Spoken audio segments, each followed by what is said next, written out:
참 잘 나오셨습니다. 오늘 주신 말씀을 가지고 서로를 뜨겁게 사랑하는 삶이라는 제목의 하나님 말씀 증거하겠습니다. 베드로전서는 그리스도인들이 가장 박해를 많이 받을 때 쓰여진 책입니다.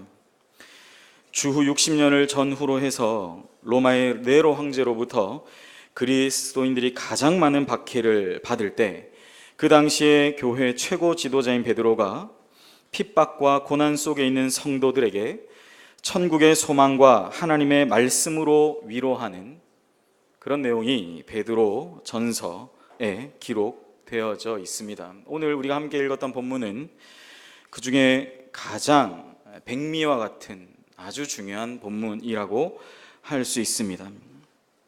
핍박과 고난 속에 있는 성도들, 믿는 자들에게 주시는 천국의 소망과 하나님의 말씀의 위로. 그때 그리스도인들은 로마 정부로부터 많은 핍박과 박해를 받았는데 그거에 대한 몇 가지 이유가 있습니다.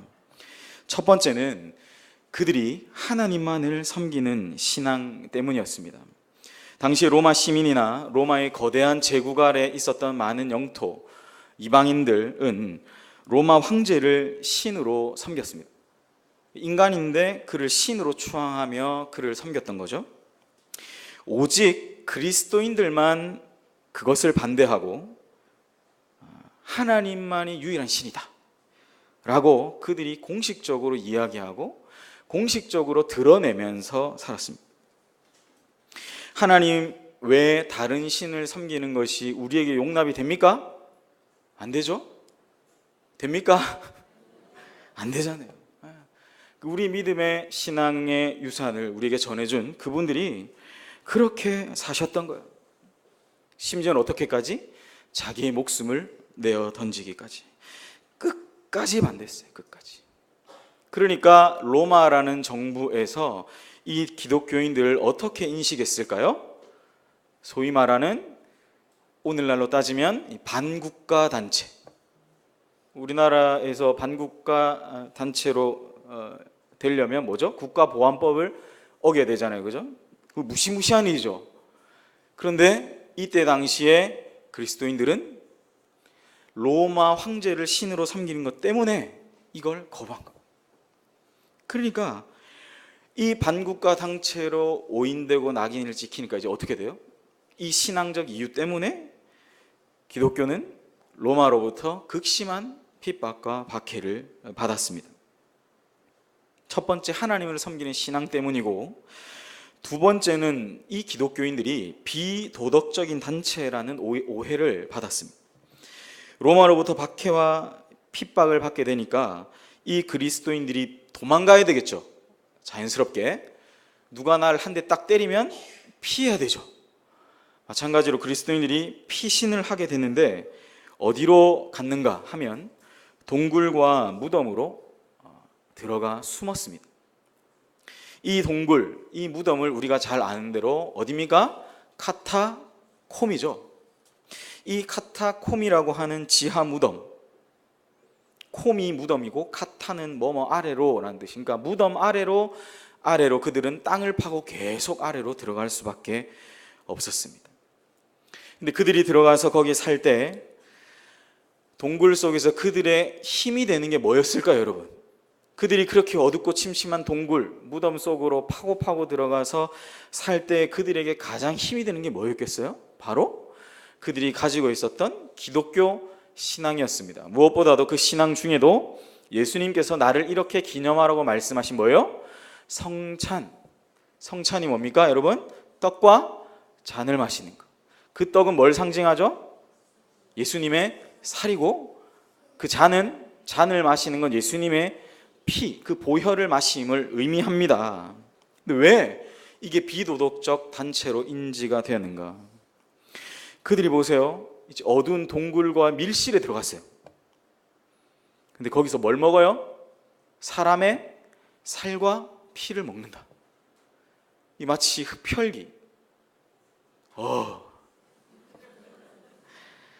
동굴과 밀실에 파고 들어가서 사람을 잡아다가 인육을 먹고 피를 마신다라는 그 소문이 있었어요. 실제로 기독교인들은 사람을 잡아먹는다. 로마 정부는 너무 기쁘겠죠. 안 그래도 이거 눈에 가시인데 고분하지 않는 이 그리스도인들을 더 핍박하고 박해하기에 너무나 좋았습니다. 합법적으로 그들을 공격합니다. 이 소문은 기독교가 국교로 공인되고 하기까지 이 소문은 끝까지 이어져요. 그래서 AD 1세기, 4세기의 고대 문헌들을 살펴보면 이런 기록들이 역사가들에 의해 증언되어져 있습니다. 마지막은 그들이 인사하는 법 때문에 오해를 받았어요. 당시에 그리스도인들은 입을 맞추는 그런 인사법이 있었어요. 베드로전서 5장 14절 너희는 사랑으로 서로 입맞춤하며 피차 무난하라 라는 말씀이 있습니다. 오늘날 서구인들이 만나 뭐요? 하죠? 포옹? 여러분한테 지금 제가 자 우리 인사합시다 할 때 하면 오해 삽니다. 그죠? 오해예요. 인사해야 돼. 그런데 서구인들은 이때부터 이게 아주 자연스러운 문화. 그들이 박해를 피해서 지하 밀실에서 언제 죽을지 모르며 무슨 오해를 샀어요? 사람을 잡아먹는 얘기까지 됐는데 이제는 뭡니까? 형제 자매로 부르는 사람들과 함께 거기서 뭐 해요? 얼레리 꼴레리. 그러니까 기독교인들이 이런 오해를 산 거예요. 세 가지. 진짜예요. 이거는 고대 문헌에 나타납니다. 그러니까 로마는 이 세 가지 이유로 기독교를 마음껏 핍박합니다. 심지어 여러분 이거는 세계사에서도 나타나는데 네로 황제가 로마시에 거대한 큰 화재가 있었죠. 그죠? 로마가 그때 당시 12개 그 행정도시 권역이 있었는데 10개가 다 탔습니다. 우리로 따지면 울산의 남구, 중구, 북구, 울주구 하나가 빠진 것 같은데 뭐죠? 동구. 지금 동구가 많이 힘든데 미안하네요 갑자기. 예. 동구 이렇게 5개가 있다고 칩시다. 여기서 12개 중에 10개가 탔으면 4개 이상의 구가 다 탄 거예요. 생각해보세요. 울산 전체. 어마어마한 대화재가 일어난 겁니다. 그때 네로 황제가 어떻게 했냐? 이걸 수습하기 위해 그리스도인들이 의도적으로 불을 지르고 다녔다는 누명을 씌운 거죠. 그래서 이 세 가지 이유에다가 더 큰 핍박과 박해를 하게 된 거예요. 오늘 본문이 쓰여진 이 베드로 전서는 이러한 시기에 쓰여진 겁니다. 이러한 핍박 가운데, 이러한 위기 상황 가운데 내가 아무리 아니다라고 말을 해도 믿어준다, 안 믿어준다? 안 믿어져요, 여러분. 여러분 그런 경험 있으신지 모르겠는데 내가 아무리 이게 진짜라고 진실이라고 말하는데 사람들이 안 믿어주고 안 믿어주는 것뿐만 아니라 나를 공격해. 말로 아니면 육체적인 위해로 나를 공격해. 아주 심각한 위기 상황 아닙니까? 이때가 바로 그랬다는 사실입니다. 베드로 전서가 쓰여진 이때 기독교인들이 처한 상황 가운데 사도 베드로는 당시의 교회의 지도자로서 그들을 격려하고 위로하기를 원하며 이 말씀을 우리에게 전하고 있습니다. 여러분 그렇잖아요. 우리가 정말 힘들고 어려울 때 정말 누구에게도 얘기할 수 없는 누가 지나가다 내 어깨를 토닥토닥거리면서 힘내, 자기야, 화이팅 그런 얘기 들으면 들어보셨어요 혹시? 저는 그런 경험이 있어요. 교회 사역할 때 원치 않은 억울한 일들 가운데 진짜 교회 뒤에 앉아서 울면서 하나님 기도할 때 누가 와서 나들 모르는 집사님 뭐 아는 집사님도 있었지만 제 어깨를 토닥토닥하면서 전도사님 힘내세요. 그때는 전도사였으니까 지금 목사고요. 전도사님 힘내. 그럼 저는 그 노 권사님의 어르신 할머니 권사님의 그 도닥거림을 지금도 잊지 못해요. 주님이 정말 이곳 가운데 오셔서 역사하는 그런 은혜가 물밀듯이 있었습니다. 한번 옆에 분들 바라보시면서 토닥토닥 말로 하지 말고 또 손으로 토닥토닥 자기야 힘내, 자기야 화이팅. 경상도 남자들이 잘 안 됩니까? 저 울산에서 나고 자랐거든요. 하셔야 되지. 여러분 그게 얼마나 우리에게 큰 격려와 위로가 되는지 모릅니다. 그 작은 말 한마디, 사랑의 눈빛을 담은 관심. 베드로는 오늘 우리에게 그걸 말씀하는 거예요. 이 심각한 위기의 상황 가운데 뭘 할 수 있었을까? 이 편지 하나, 글 하나, 이것이 사랑하는 교회와 주님의 몸된 권속들에게 위로가 되고 힘이 되기를 바라는 마음으로 오늘 이 서신을 쓰고 있습니다. 오늘 본문은 이러한 위기 상황 가운데 우리에게 위로하시는 주님의 메시지입니다. 오늘 이것이 저와 여러분에게 힘 주시고 능력 주시는 하나님의 은혜가 되시길 주의 이름으로 축복합니다. 여러분, 은혜 받아야 돼요. 할렐루야. 왜요? 은혜 안 받으면 못 살아. 아멘입니까? 은혜 안 받은 사람 몰라요. 이거 은혜 안 받아도 살 수 있다라고 착각해. 그러나 여러분 명심하세요. 하나님의 은혜 받기 위해 발버둥 치는 사람만이에요. 우리가 살아가는 이 6날 동안에 우리 장로님 기도하셨지만 정말 마음은 원하고 생각하지만 6일 동안 주의 뜻대로 살지 못하는 거예요. 여러분, 그게 당연한 겁니다. 어쩌면 그런 전쟁과 같은 투쟁하듯이 살아가는 이 6일 동안의 삶을 우리가 제대로 살려면 어떻게 해야 될까요? 은혜 받으시길 주의 이름으로 축복합니다.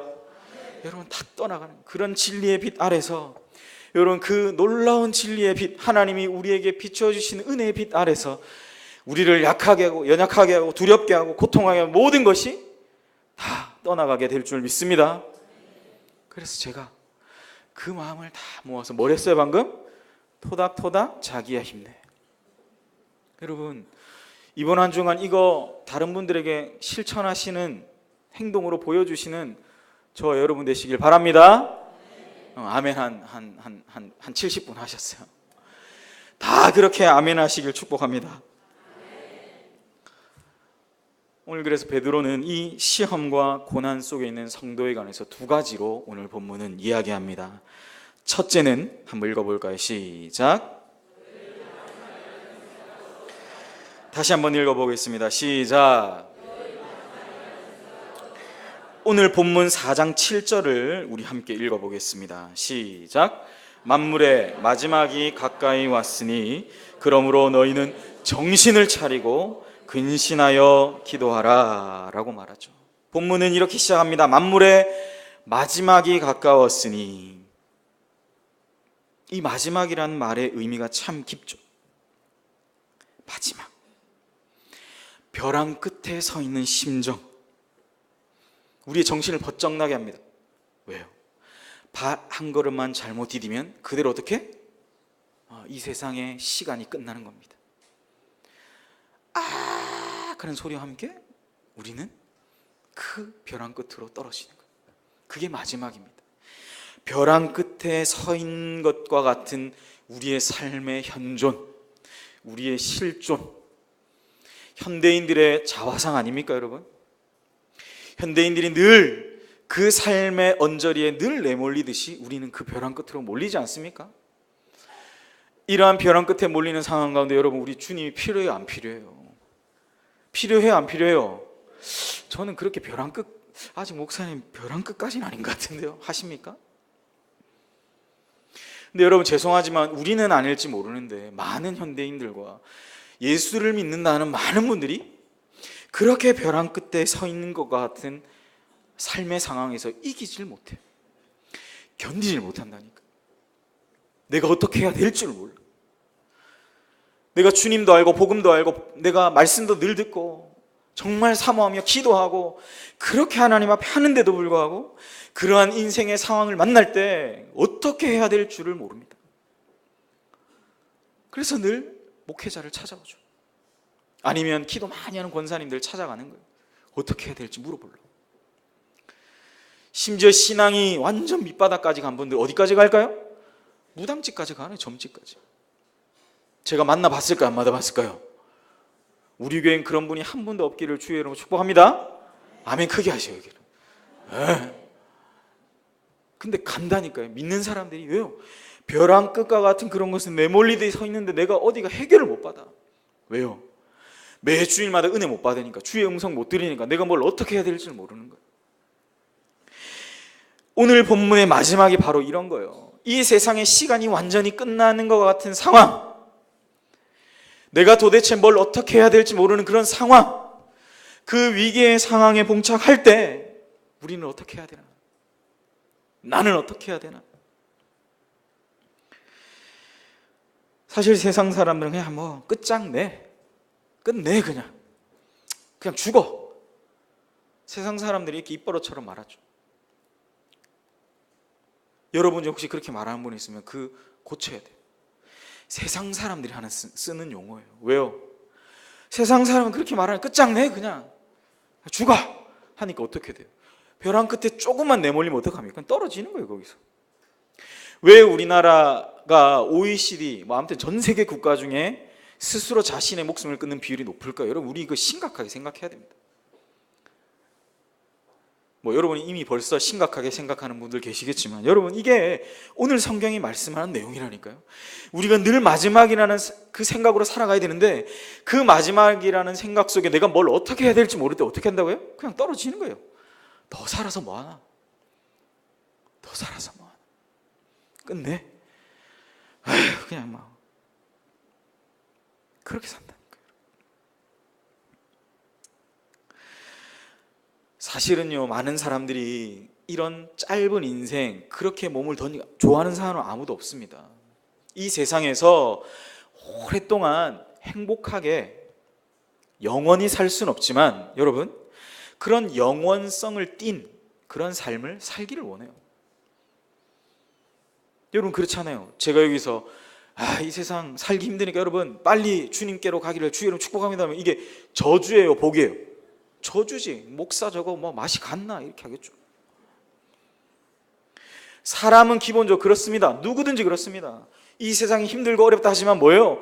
이 세상의 인생의 걸음을 살아갈 때 영원은 아니라는 거 알고 있지만, 적어도 이 세상 한 인생 살아갈 때 너무 힘들고 고난 가운데 살아가는 거 아무도 원하는 사람 없습니다, 여러분. 오늘 성경은 그 말씀 하는 거예요. 늘 마지막이라는 생각으로 살아가는 삶이 뭐예요? 바로 그거. 그냥 끝장내, 마지막에 그냥 죽어, 이런 삶이 아니라 정말 하나님이 기뻐하시는 이 짧은 한 인생을 살아가도 이 인생 속에서 뭘 발견해요? 하나님의 그 영원성을 덧입은 채로, 그 영원성을 우리의 가슴에 담지한 채로 살아가는 삶을 저와 여러분은 원하고 있다는 사실입니다. 아멘이십니까? 그러니까 여러분, 우리가 우리의 매일매일의 삶을 살아갈 때 이 늘 마지막, 만물의 마지막이 가까웠다는 말씀을 떠올릴 때마다 우리가 항상 생각해야 되는 건 뭐냐? 그냥 이 인생 빨리 끝내자가 아니에요. 어떻게든 이 사회 가운데 주님이 원하시는 삶을 살아가며 기쁨과 감사함으로 살아내는 삶. 근데 그게 어떻게 가능하다고요? 은혜 받으면, 주님이 능력 주시면 우리는 그 인생 살아갈 수가 있는 겁니다. 근데 여러분, 죄송하지만 여러분은 중에 아멘 크게 해주셔서 일부는 거의 아멘 안 하셨어요. 일부를 제가 디스하는 게 아니라 늦잠 자다 오셨는지 비몽사몽 간에 별로 아멘 안 하시더라고요. 그런데 이분은 이렇게 아멘도 크게 하시고 할렐루야. 여러분, 우리 안에 이런 생명력이 다시 약동하며 일어나야 될 줄 믿습니다. 여러분, 우리가 마지막을 살 때 어떤 마음으로요? 하나님의 그 영혼을 함께 걸어가는 마음으로. 그 영혼을 걸어간다는 느낌 어떻게 받을 수 있어요? 어떻게 여러분이 소유할 수 있습니까? 제가 정답 말씀드려요. 은혜 받아요. 어떻게든지 은혜 받으려고 머리 뒤밀고 몸 가 있고 막 어떻게 여러분 은혜 받기에 발버둥 치셔야 돼요. 은혜 받으면 해결되는 거예요. 주님의 역사하심이 내 인생 가운데, 내 생활 가운데 임하고 역사하는 것을 경험하게 되면, 여러분 은혜 받으면 우리는 이 인생 살아갈 수가 있는 겁니다.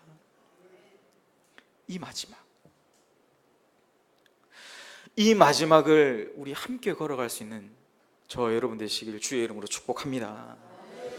제가 사실 보지 않은 영화인데 누구한테 물어봤어요.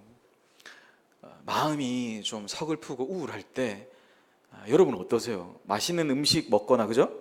매운 음식 먹거나 이 스트레스 받는 걸 확 풀어버리고 싶잖아요. 근데 저는 한번 신나게 울고 싶었어요. 아이고 목사님, 울라면 기도하면 되지 뭐 그래 딴 거 찾냐고 얘기하신 분 있다면 대단하신 분이고 이제 기도해도 잘 안 될 때가 있습니다. 기도 많이 해보신 거 아시죠? 안 될 때가 있어요. 그럴 때 다른 일반 은총 가운데 주신 수단을 활용해야 돼. 저는 뭐냐면 영화였어요. 영화. 제가 앉아있는 시간이 주로 많고 책을 읽거나 하는 시간이 많은데 어쨌든 책상에 앉아 있는 시간이 꽤 많아서 영화를 좀 추천해달라 했습니다. 한 명이 추천해 주세요. 그 영화 이름이 뭐냐면 세상에서 가장 아름다운 이별이라는 영화였어요. 이거 보면 그냥 최루탄 팍 터진 것처럼 그냥 막 펑펑 운다는 거예요. 근데 정말 이제 제가 후기들을 찾아봤는데 이게 정말 어마어마한 영화더라고요. 그래서 안 봤어요. 받아놓고. 제가 마음이 보기보단 여려가지고 제가 눈물이 많습니다. 진짜입니다. 안 믿으신 분들이 많네. 되게 여려요. 못 봤어요. 다운 받아놓고 이렇게 구입을 하고 못 봤어요. 왜 못 봤냐? 너무 많이 울까봐. 부끄럽잖아요, 그죠? 책상 앞에 제가 만호 이럴 거 아닙니까? 근데 그 내용이 이런 거예요. 한 여인이 있어요. 그 여인은 한 남자의 아내고 자녀의 엄마고 또 시동생이랑 같이 사네, 부부가. 생각 없이, 그죠? 시동생들을 섬기고 나아가서는 시어머니까지 모시고 살았어. 사랑하는 여성 동지 여러분, 이 여인의 인생이 평탄하겠습니까? 아멘 할렐루야 행복하겠습니까? 쉽지 않은 인생이었어요. 이 여인의 인생이.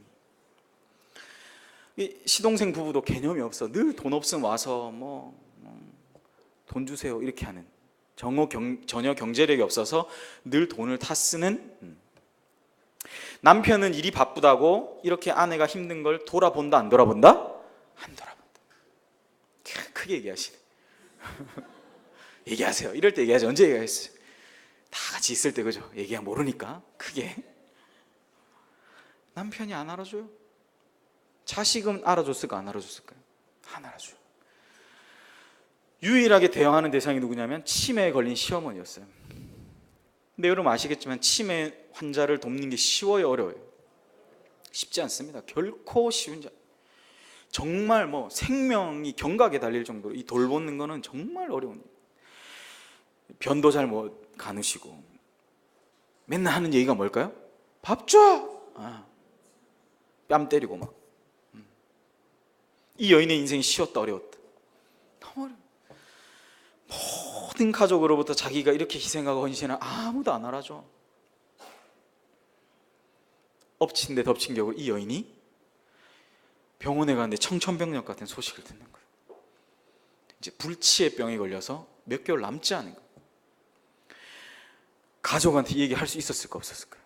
못합니다. 근데 가족들이 결국은 다 알게 돼요. 세상에서 가장 아름다운 이별이 뭐냐? 이 엄마, 한 남자의 아내이고 자식들에게는 엄마였고 시어머니에게 며느리였고 시동생 부부에게는 손윗사랑으로 있었던 그 여인.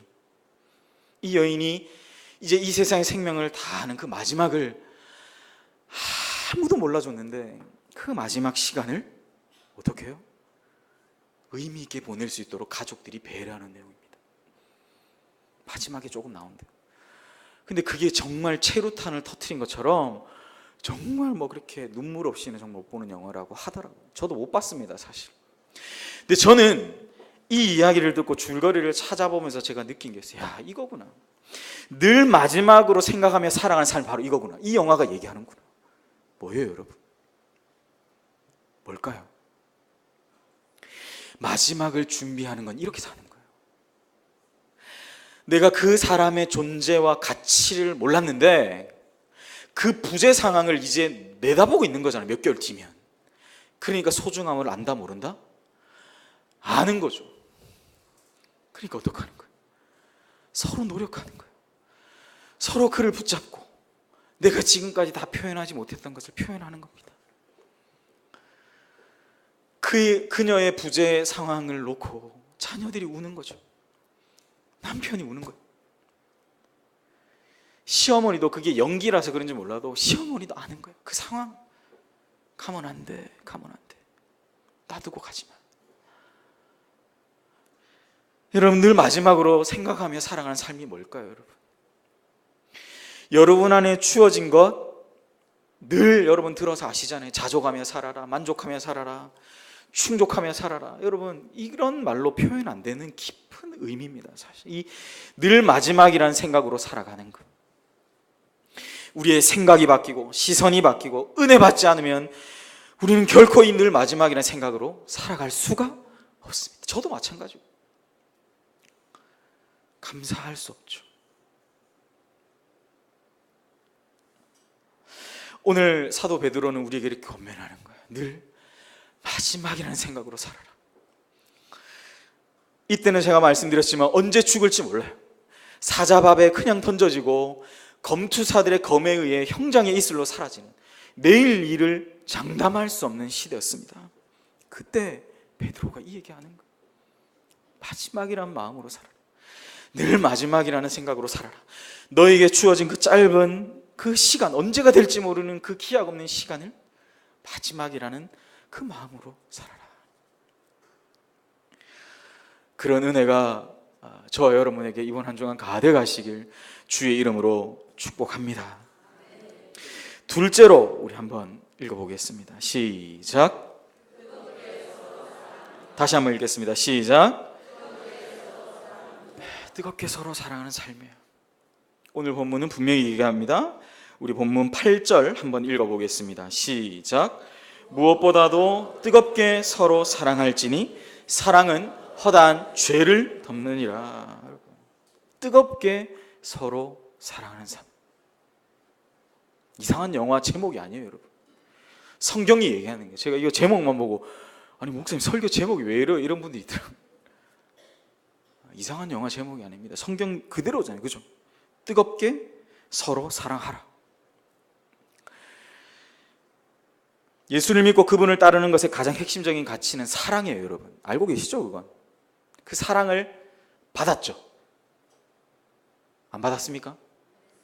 받으셨죠? 언제 받았습니까? 어제? 그저께? 오늘? 받았던 경험이 있으시죠? 분명히. 없으면 예수를 주님이라고 고백 못해요, 여러분.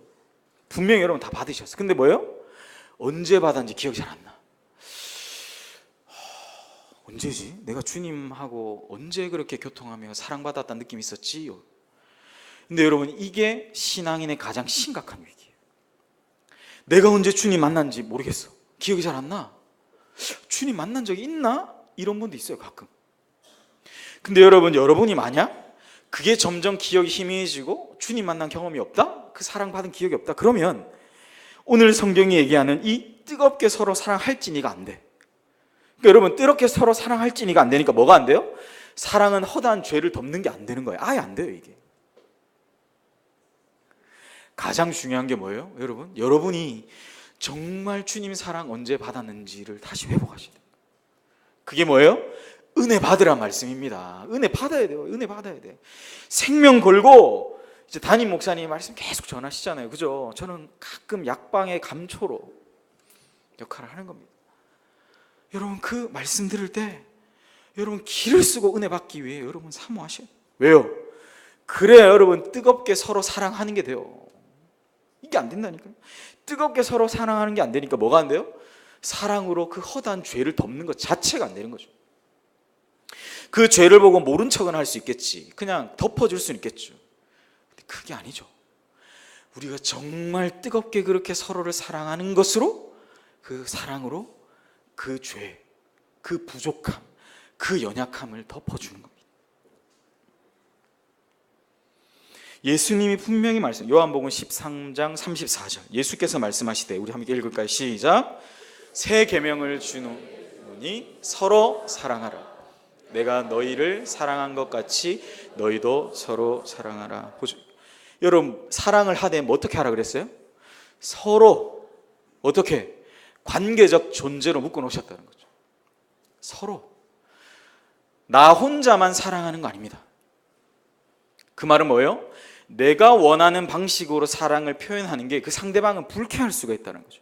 기분 나쁠 수 있다는 거예요. 이 서로 사랑하라라는 말의 의미는 관계적인 존재로 지어진, 사회적 존재로 지어진 우리가 그 관계적인 망 안에서 사랑하는 거예요.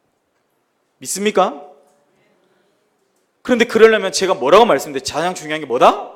내가 예수님의 그 하나님의 사랑을 충만하게 받은 그 충만한 상태가 유지가 어느 정도는 돼야 된다는 사실이. 그게 안 됐는데 우리가 뭐 입으로는 사랑한다, 말로는 한다 하지만 될까요? 안 될까요?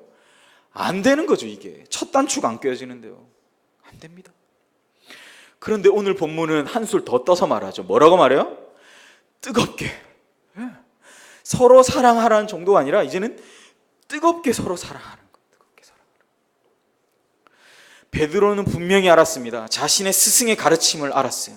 서로 사랑하라는 이 예수님의 가르침을 분명히 알았기 때문에 이제는 뭐예요? 그것에 대해 더욱 뜨겁게 사랑하라. 할렐루야. 여러분, 그것이 저와 여러분의 삶의 몫입니다. 사실은 우리의 삶의 몫이, 우리의 삶을 어떻게 살아가야 되는가, 그건 사실 늘 마지막이라는 생각과 그 생각을 가지고 뭐예요? 우리의 삶 가운데 사랑의 삶의 열매를 맺는 것, 서로 사랑하는 삶의 열매를 맺는 것, 그것이 바로 예수님을 따르는 참된 제자의 모습입니다. 하나님의 사랑은 일방적이지만 우리의 사랑은 뭐예요? 일방적인 사랑이 아니다라는 겁니다. 서로 사랑하는 거예요. 왜요? 사회적인 존재 안에서, 관계 안에서 우리는 서로 사랑해야 하는 대상으로 지음받았다라는 사실이죠. 사랑은 서로 해야 합니다.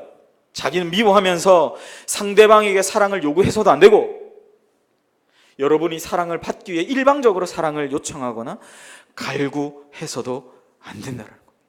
본문이 오늘 우리에게 말하는 서로 사랑하라는 가르침이 바로 그러한 내용임을 우리는 반드시 기억해야 될 줄 믿습니다. 야구 경기에서는 여러분 4가지 행위를 하죠. 뭘 할까요? 투수, 던지는 사람이 있고, 투수가 있으면 누가 있어야 돼요? 받는 포수가 있어야 되죠. 투수와 포수가 있고 또 누가 있어야 돼요? 공을 던지면 뭐가 있습니까? 타자가 있고, 타자가 어떻게 해요? 그거를 땅 하고 때리고 막 해서 뭐 가야 돼요? 그 루, 1루, 2루, 3루, 홈이라는 루를 뺏어야 되죠. 그죠? 점령해야 돼요. 고지를 탁탁 점령하는 겁니다. 4가지, 던지고 받고 때리고 달리는 거, 4개. 여러분, 잘 던지고 받기만 한다고 야구 경기 이길 수 있어요, 없어요? 잘 던지고 받을 뿐만 아니라 뭐예요? 잘 때리고 잘 달려야 돼. 그죠? 이게 뭡니까, 여러분? 팀워크예요, 팀워크. 그죠? 제가 왜 이 얘기를 장황하게 할까요? 주님이 우리에게 말씀하신 서로 사랑하라라는 이 이야기는 바로 교회 공동체 팀워크를 말씀하시는 거예요. 우리가 이 좋은 팀워크가 어디에서부터 나온다? 우리가 서로를 사랑하는 행위. 그게 뭡니까? 기독교의 정신, 사랑을 실천하는 행위. 뭡니까? 박의 정신. 이건요, 여러분, 길 가는 사람, 역사책 조금만 들여다본 사람한테 물어보세요. 기독교의 정신이 뭡니까 하면 박의 정신이라고 말합니다.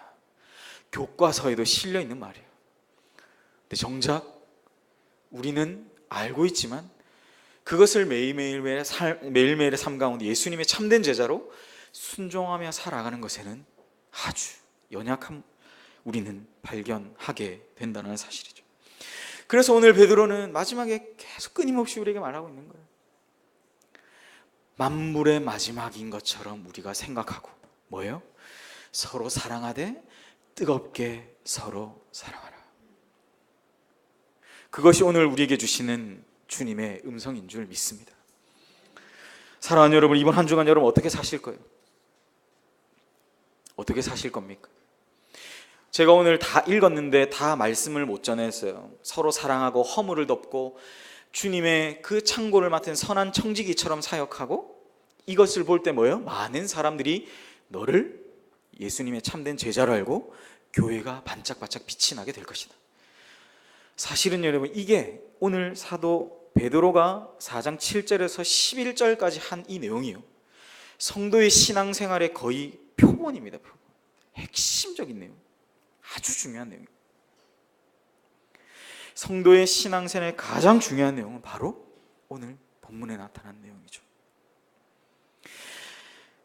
마지막이라는 생각으로 살아가신 여러분 되시길 축복합니다. 사랑하며 사시는 저 여러분 되시길 축복합니다. 이번 한 주간도 그것으로 많은 사람들 앞에 빛과 소금의 사명을 감당하는 저 여러분 되시기를 주님의 이름으로 축복합니다. 말씀을 정리합니다. 어느 저명한 소아과 전문의는 체중 미달로 태어난 연약한 영아를 치료하는 특별한 방법을 알고 있었다고 해요. 병원에서 회진할 때마다 그 아이의 진료 기록표에 다음과 같이 처방을 써놨다고 합니다. 이 아기는 3시간마다 사랑을 받아야 함. 뭘 해야 될까요, 여러분? 그 체중 미달로 태어난 아이에게 뭘 해줄 수 있습니까? 엄마의 따뜻한 체온으로 인큐베이터에 들어가 있다 못하겠지만 그 아이가 병상에 누워있다면 그 아이를 서로의 체온과 체온을 느끼고 엄마의 가슴을 그 아이의 가슴에 대서 심장박동을 들려주고 잔잔한 소리로 아이가 놀라지 않게 사랑해, 그 아이의 이름을 불러주며 그걸 몇 시간마다 하라고요? 사랑하는 남편의 이름을 떠올리시기를 축복합니다. 사랑하는 자녀의 이름을 떠올리시기를 축복합니다. 사랑하는 그 아내의 이름을 떠올리며 몇 시간마다요?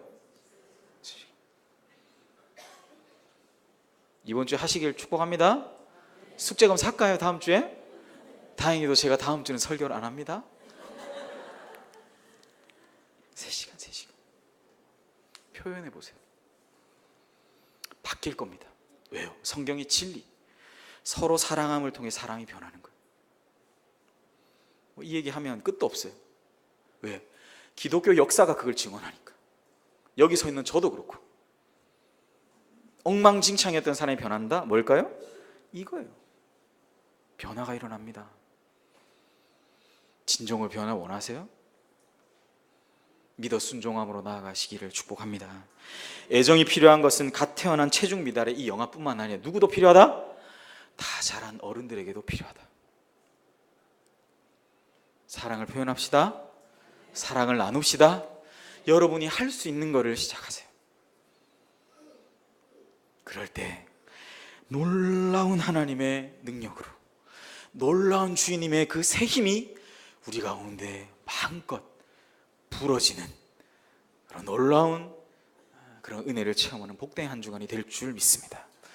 아무쪼록 여러분의 한 주간의 삶이 이러한 은혜를 깊이 체험하고 다음 주도 이렇게 싱긋 웃는 그 밝고 빛난 얼굴로 만나게 되기를 주의 이름으로 축복합니다. 기도하겠습니다. 사랑의 하나님, 오늘도 그 주님의 사랑 앞에 우리의 무릎을 꿇습니다. 내가 다 할 수 없는 것, 내가 아무리 노력